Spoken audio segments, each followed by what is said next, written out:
What's good? What's poppin' kwenye mitandao ya kijamii? Mimi naitwa Katie, the air personality.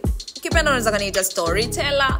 Na hii ni Saint TV. Tuko na mengi kweli ya kupiga story siku ya leo. Karibu sana. Unaambiwa bwana, lebo ya The African Princess Label inayomilikiwa na msanii wa muziki kutoka nchini Tanzania anaitwa Nandy imetoa taarifa rasmi kwa umma na wadau wa muziki kwamba mkataba kati ya lebo na msanii wake wa kwanza kabisa Yami umefika tamati rasmi siku ya jana Mei 5, 2025. Lebo ya The African Princess imeanzishwa mnamo tarehe 19 Januari 2023 ikiwa na dhamira ya kukuza na kuendeleza vipaji vya muziki barani Afrika.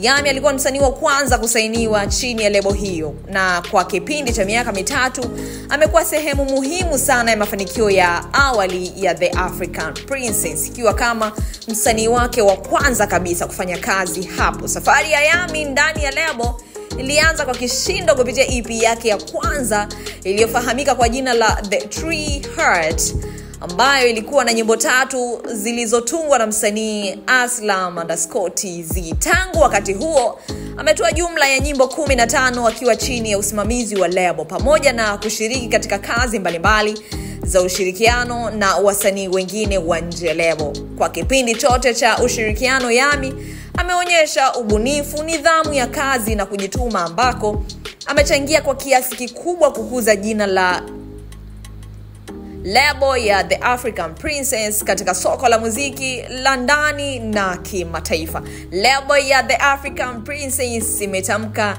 Yami na imemtakia kila la heri katika hatua zake zijazo za kisanii. Tunaamini kuwa kipaji chake kinaendelea kung'ara popote ambapo atakwenda. Imetolewa na uongozi wa The African Princess tarehe 5 Mei jana 2025. Yoyote ambaye anaweza kumsupport Yami, yes, anakaribishwa. Either kumkaribisha kwenye lebo nyingine ambayo inaweza kumsimamia, au kumsupport kuhakikisha kazi zake zinakwenda mbali zaidi, kumtoa pale ambapo alikuwa ameishia na kumpeleka mbele zaidi. Mimi naitwa Katie, the air personality, storyteller. Hii ni Saint TV, tukutane wakati mwingine.